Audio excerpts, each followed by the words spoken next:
Hey everyone, welcome to another installment of Harry Potter Theory. In today's video, I'm going to be discussing a bit of a controversial topic. It's something that pertains to both the students and professors of Hogwarts, and it's definitely not something positive. I am of course talking about corporal punishment.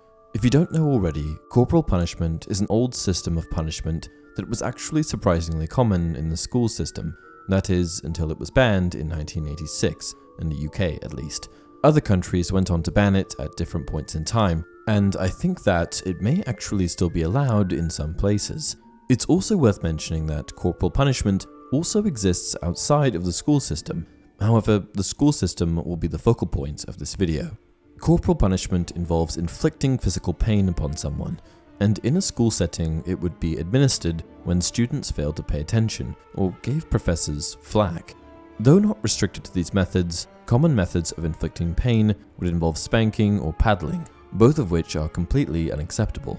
Interestingly enough, however, we do actually see instances of corporal punishment in the Harry Potter story. Most notably, this style of punishment is exercised by Severus Snape, who would routinely smack students that were taking the mickey or failing to listen to his instructions. But I wonder, was Snape actually allowed to do this? Surely the magical school of Hogwarts doesn't condone this sort of behaviour, right? Let's dive in a bit further. The truth is, the regulations involving corporal punishment at Hogwarts seem to be at the discretion of whoever was headmaster. For example, there is evidence in the text to support that Dumbledore was against it. Professor Umbridge seized Marietta, pulled her round to face her and began shaking her very hard. A split second later, Dumbledore was on his feet, his wand raised. Kingsley started forwards and Umbridge leapt back from Marietta, waving her hands in the air, as though they had been burned. "I cannot allow you to manhandle my students, Dolores," said Dumbledore. There is also evidence in the Goblet of Fire to support that McGonagall was against it as well. "Teach, Moody, is that a student?" shrieked Professor McGonagall, the book spilling out of her arms. "Yep," said Moody. "No!" cried Professor McGonagall, running down the stairs and pulling out her wand. A moment later, with a loud snapping noise, Draco Malfoy had reappeared, lying in a heap on the floor with his sleek blonde hair all over his now brilliantly pink face. He got to his feet, wincing. "Moody, we never use transfiguration as a punishment," said Professor McGonagall weakly. "Surely Professor Dumbledore told you that?" "He might have mentioned it, yeah," said Moody, scratching his chin unconcernedly, "but I thought a good sharp shock." Umbridge, on the other hand, was all for it, as clearly shown in the I Will Not Tell Lies segment from the Order of the Phoenix. She also planned to introduce a few educational decrees that would allow hitting students, much to the delight of Filch. "I've been telling Dumbledore for years and years he's too soft with you all," said Filch, chuckling nastily. "You filthy little beasts would never have dropped stink pellets if you'd known I had it in my power to whip you raw, would you now? Nobody would have thought of throwing fanged frisbees down the corridors if I could have strung you up by the ankles in my office, would they? But when Educational Decree number 29 comes in, Potter, I'll be allowed to do them things." This quote also gives us an important bit of information. Educational Decree 29. So what does Educational Decree 29 actually state? Apparently, this decree would have given Argus Filch proper permission to physically punish students for misbehaving. Fortunately, this decree never came to pass. However, there was something almost as bad, a form called the Approval for Whipping form. This form would effectively give Filch the same power that the decree would, and would allow him to hit the students. A dream come true for someone like Filch. Approval for whipping, approval for whipping. I can do it at last. They've had it coming to them for years. He pulled out a piece of parchment, kissed it, then shuffled rapidly back out of the door, clutching it to his chest. Filch elbowed his way closer to Umbridge, almost crying with happiness. "I've got the form, headmistress," he said hoarsely, waving the piece of parchment Harry had just seen him take from her desk. "I've got the form and I've got the whips waiting. Oh, let me do it now." Filch had been wanting to physically hurt students for years, but under Dumbledore's administration, never got the chance. This is reflected in the following excerpt. A highly polished collection of chains and manacles hung on the wall behind Filch's desk. It was common knowledge that he was always begging Dumbledore to let him suspend students by their ankles from this ceiling.